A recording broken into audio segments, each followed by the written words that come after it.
Mes chers amis, il est 13 heures et nous nous retrouvons pour notre cours sur le Mesilat Yesharim. Je voudrais comme d'habitude que ce cours aille pour la Refoua Shelema de Yoel ben Mesoda Atia, Chaim Edgar Mahlouf ben Atou Ada, Yaakov ben Mesoda Leana bat Lea, Eliaou ben Salcha Levi, Céline Rachel bat Janin Chana, Esther bat Baya, Raphaël ben Chana, Yom Tov ben Chaya, Mahlouf ben Yona, Uriel ben Yvon Chaya Amar, Binyamin ben Yitzhak, Mesoda ben Bela, Mesoda bat Juliet Sarfati, Shimon ben Mahlouf, Dvora bat Aziza, Eliaou ben Doli Zouira, Avraham ben Mesodi Aferiat, Yehuda ben Abraham Narboni, Shimon ben Avigael, Yaakov ben Shlomo Aseraf, Dorit Dvora bat Edith, Yosef ben Aisha, David ben Eli, Yael Chaya bat Fani, Esther bat Rachel Gweta Levet Zibi, Chanita bat Zaiza, David ben Rachma, Solika bat Alia Meloul, Mesodi bat Solika Toledano, Dina bat Esther, Shlomo ben Esther, Kamikamuna Azul et bat Marie, Moshe ben Mordechai, Raphaël ben Chana, Evelyn bat Rivka, Myriam bat Raya, Matatiaou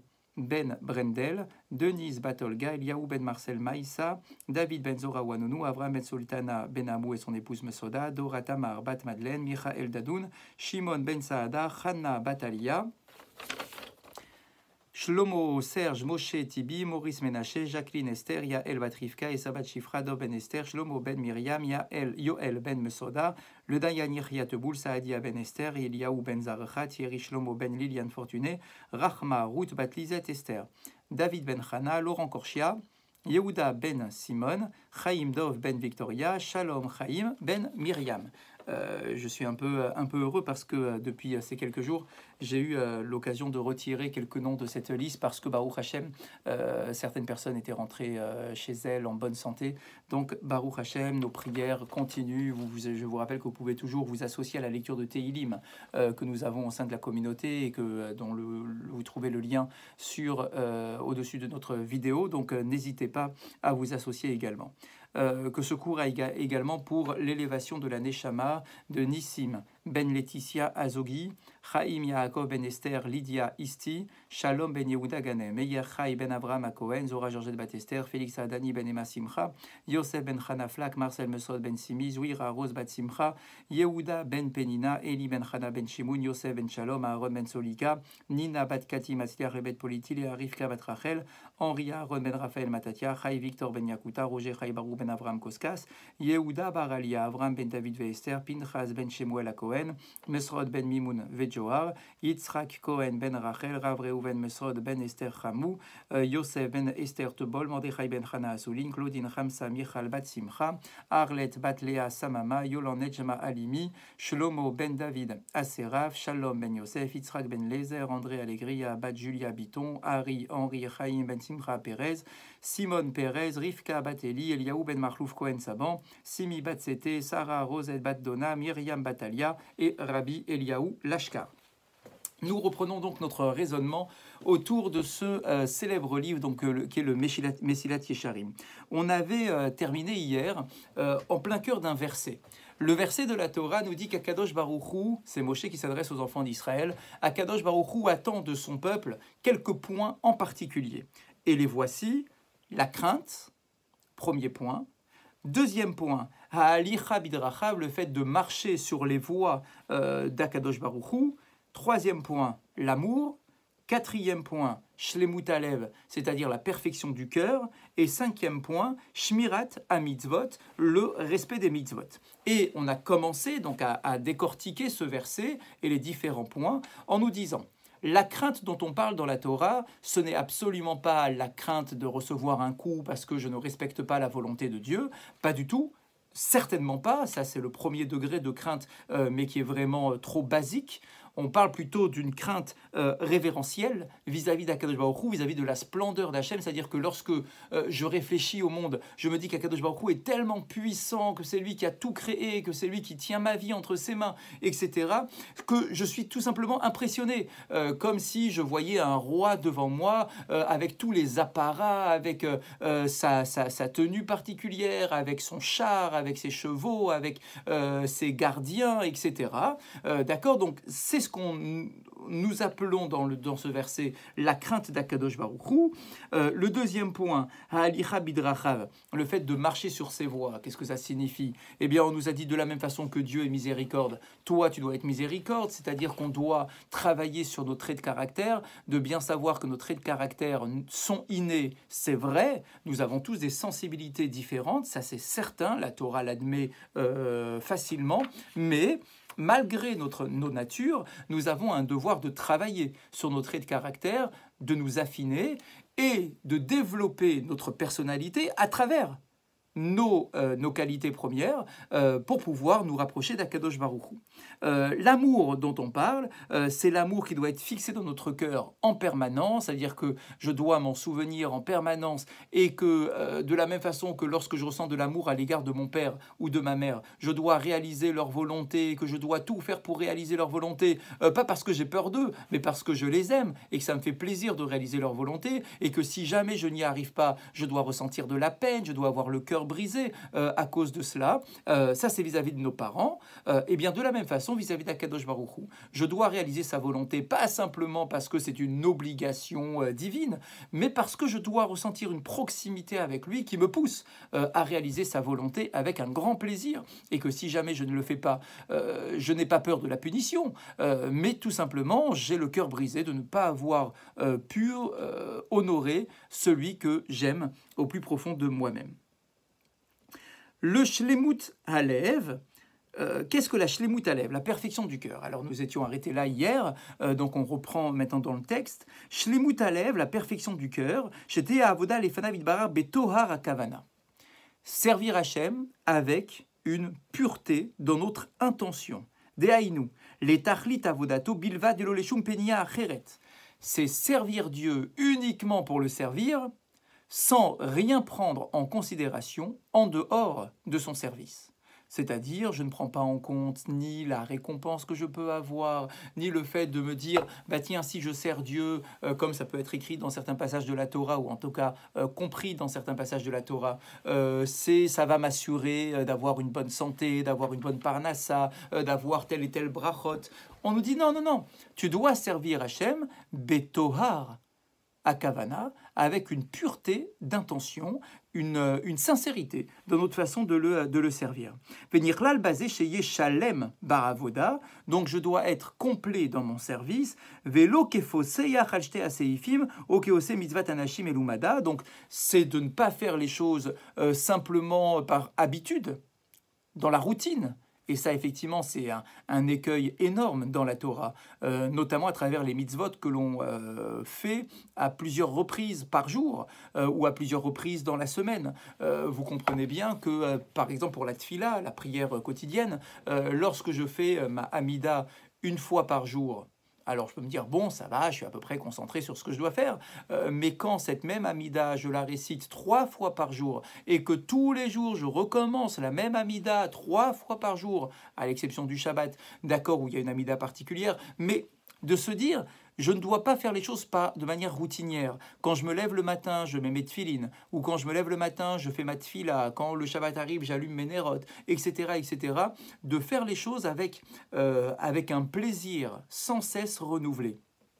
Tous les jours, comme si c'était la première fois que je le réalisais. Et là, chez Yekol Libo Natun Lazé, et que mon cœur entier soit investi dans la réalisation de ces différents commandements. Le dernier point de verset, Shmirat kol ha mitzvot kemashmao. Et bien, quand on nous dit l'ishmor, de respecter tous les préceptes de la Torah, tous les commandements de la Torah, et bien là, on nous dit kemashmao. Bah, comme il faut le prendre au sens premier du terme. C'est-à-dire que mon but est effectivement de réaliser les mitzvot de la Torah dans la pratique. C'est-à-dire que je ne peux pas me contenter de l'approche spirituelle qui est alimentée par tel ou tel commandement ou par tel ou tel mitzvah, mais que je dois en arriver à réaliser chaque mitzvah. Vous le savez, c'est la particularité du judaïsme, où on a un équilibre parfait entre la réalisation de la mitzvah et le concept qui est porté par la mitzvah. C'est-à-dire que je ne dois pas déraciner la mitzvah de son geste, mais je ne dois pas non plus priver le geste d'un état d'esprit particulier et d'une kavana et d'une idée qui est portée par la mitzvah en question. Et il est extrêmement important d'avoir les deux. Donc, quand on nous dit « j'attends de toi », que tu craignes Dieu, que tu marches dans ses voies, que tu aimes Akadosh Baruch Hu, que tu aies une intention pure et que tu réalises ces mitzvot, on nous parle véritablement d'une réalisation concrète des commandements de la Torah. Veine.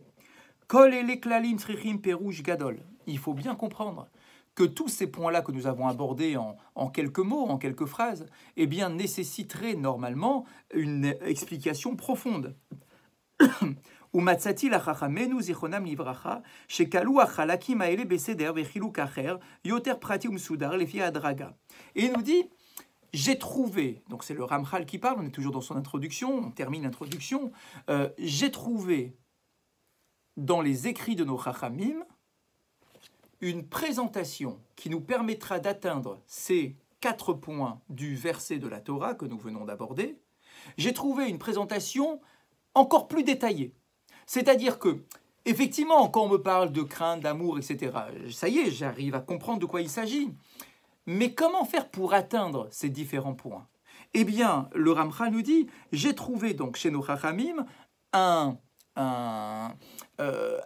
parcours, un processus à mettre en place qui est plus détaillé, c'est-à-dire qu'au lieu de rester sur 4 points généraux, on va rentrer véritablement dans des petites étapes, on va nous accompagner, on va nous prendre par la main pour progresser dans notre service d'Akadosh Baruch Hu.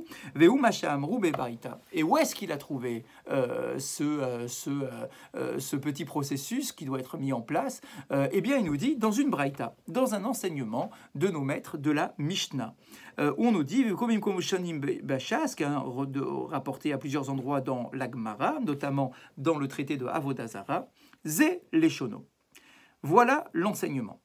Mika Nama Rabbi Pinchas ben Yair. C'est Rabbi Pinchas ben Yair qui est à l'origine de cet enseignement, mais qui ne fait en réalité que rapporter et de compiler des enseignements qu'il a pu récupérer ailleurs. Torah Mevia l'idée Zehirut. Et il nous dit, voilà, la Torah doit mener à la prudence. Zehirut Mevia l'idée Zrizut. Une fois que tu atteins le degré de la prudence, tu dois en arriver, puisque cela va te mener directement, à la Zrizut, au zèle, l'empressement. Pas la précipitation, mais l'empressement. Zrizut Mevia l'idée Nekiut. Le zèle va t'amener à la nekiyut. La nekiyut, c'est ce qu'on appelle en français la propreté. Mais bien évidemment, il y aura tout un chapitre, un paragraphe sur cela, même un chapitre entier. Donc on verra ce que signifie véritablement la propreté. Nekiyut mevia l'idée prishut. La propreté va t'amener à l'ascèse. Prishut mevia l'idée tahora. L'ascèse va t'amener à la pureté. Tahara mevia l'idée chassidut. La pureté va t'amener à la piété. Chassidut mevia l'idée anava. La piété va te permettre d'atteindre l'humilité. Anava mevia l'idée yiratret. L'humilité va t'amener à la crainte de la faute. Yiratret, la crainte de la faute, mevia l'idée kedusha, va t'amener à la sainteté. Kedusha mevia l'idée ruach hakodesh. La sainteté va t'amener à l'esprit de prophétie, l'esprit saint. Ruach HaKodesh et l'Esprit Saint pourra t'amener à la Triyat HaMetim, à la résurrection des morts. Pas moins que cela. Vous avez ici les 11 points qui vont nous mener petit à petit au plus haut degré de spiritualité, celui de la Kedusha, celui de la pureté, celui de la prophétie, celui de la résurrection des morts. Vous voyez, donc je rappelle les différents points qui ont été abordés. On va commencer par la prudence, on va arriver au zèle, à la propreté, à l'ascèse, à la pureté, à la piété, à l'humilité, à la crainte de la faute, à la sainteté, à la prophétie et à la résurrection des morts. Veine.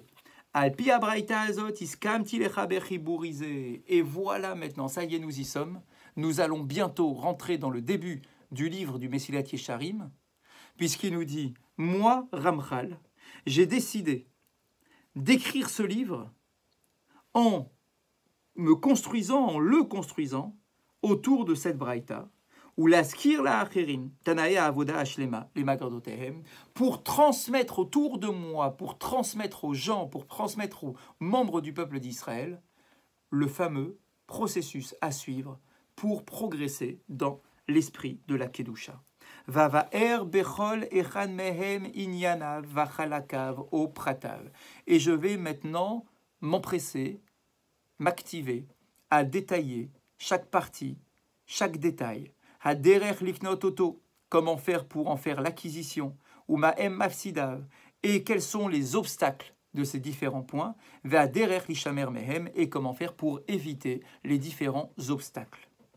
Qui est krabo ani vechol mi sheimtzabo nachat, et moi-même, Ramchal, et moi-même, je lirai et je relirai ce que je vais écrire, ainsi que tous ceux qui sont intéressés, qui pourraient en trouver de la satisfaction.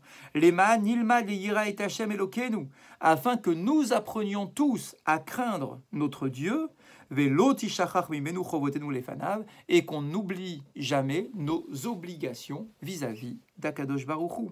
Va'asher chomriut ateva mishtadel et asir, bien que la matérialité de notre nature, mishtadel et asir, s'efforce de nous écarter et d'éloigner de notre cœur, hakeria vistaklut, notre cœur va nous empêcher d'ouvrir ce livre, nous dit-il.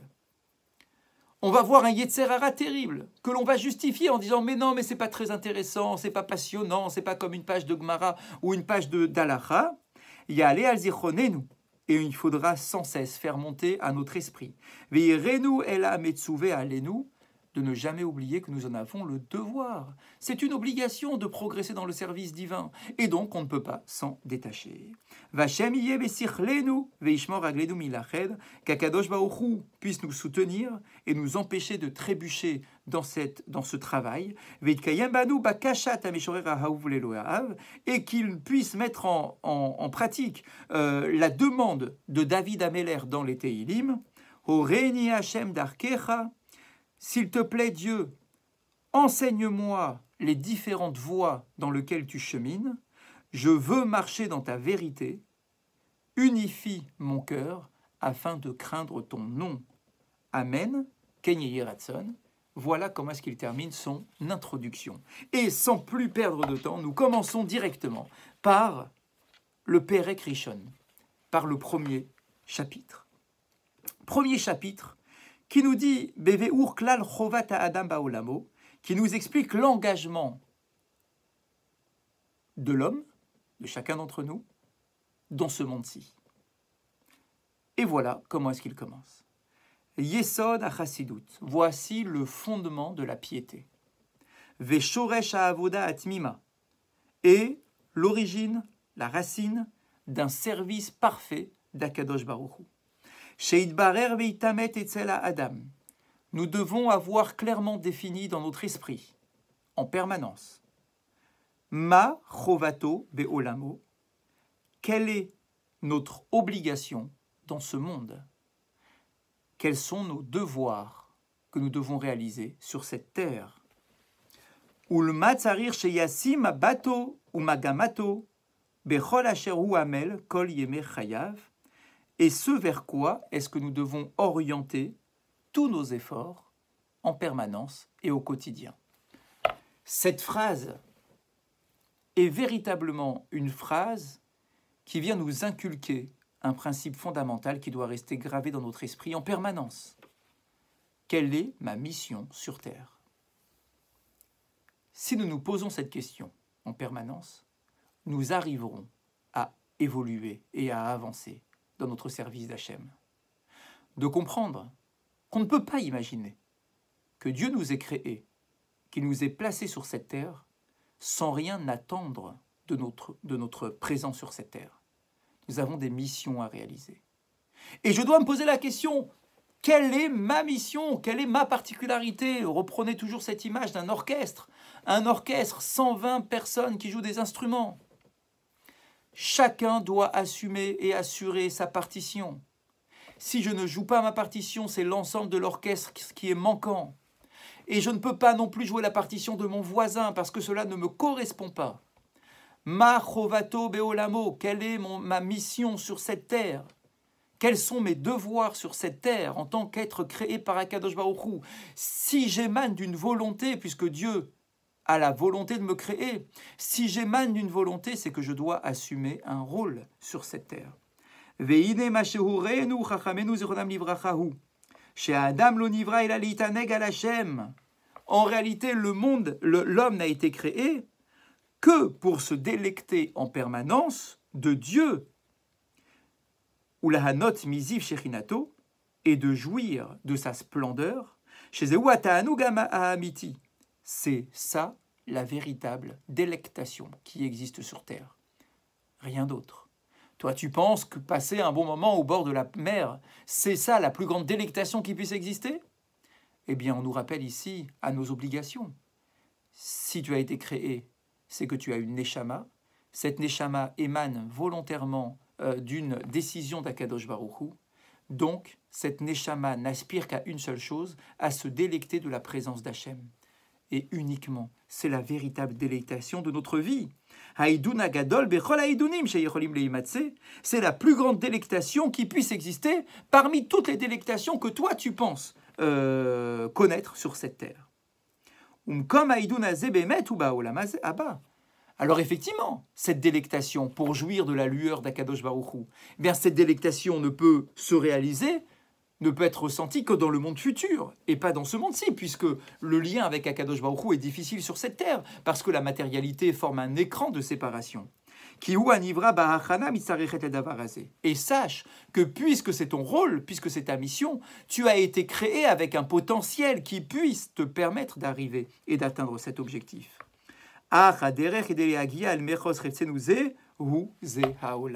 Et toute la difficulté est la suivante, c'est que pour atteindre ce point d'élévation ultime, après ton passage sur terre, dans le Olam Haba, avec une délectation profonde en Akadosh Baruch Hu, eh bien pour atteindre ce point-là, il faut nécessairement passer par ce monde-ci.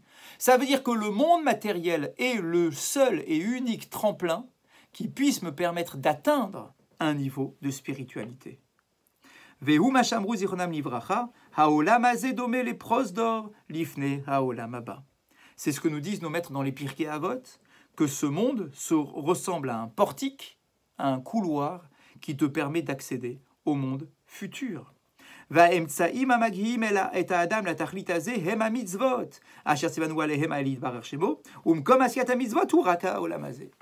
Il est clair que pour pouvoir atteindre une place de délectation dans le Olam Haba, il faut réaliser les mitzvot, puisqu'il faut accéder à une élévation particulière. Donc il faut réaliser des commandements, réaliser la volonté d'Akadosh Baruch Hu. Or, les mitzvot ne peuvent être réalisés que sur cette terre-ci, et non pas dans le Olam Haba. Donc, effectivement, ce monde est le tremplin, parce que je peux réaliser les mitzvot. Mais si je suis absorbé par la matérialité, si je me noie dans tous les plaisirs, dans tous les désirs qu'il y a sur cette terre, dans ce monde-ci, dans ma vie actuelle, alors je n'arriverai pas à réaliser les mitzvot convenablement et à utiliser ce monde comme un tremplin. Mais au contraire, ce monde va être mon tombeau, dans les deux sens du terme, d'un point de vue matériel et aussi spirituel, puisque je n'aurais pas pu m'élever spirituellement. Donc ici les choses sont claires, 2 points à retenir. Premièrement, définir quelles sont mes obligations sur cette terre, quels sont mes objectifs. Une fois que je suis capable de les définir, de me rappeler que mon but sur cette terre n'est pas de me délecter de la matérialité, mais au contraire, uniquement de me délecter de la spiritualité. Mais malgré tout, bien que l'essentiel de mon existence soit dans le Olam Haba, dans le monde futur, et c'est toutes mes aspirations, il n'empêche que c'est dans ce monde-ci et uniquement dans ce monde-ci que je peux réaliser les mitzvot. Donc ce monde est un tremplin nécessaire pour accéder à quelque chose de plus grand. Voilà déjà pour ce soir ce que nous pouvions, pour cet après-midi, ce que nous pouvions nous dire. Nous retrouvons Be'ezrat Hashem demain pour continuer notre raisonnement.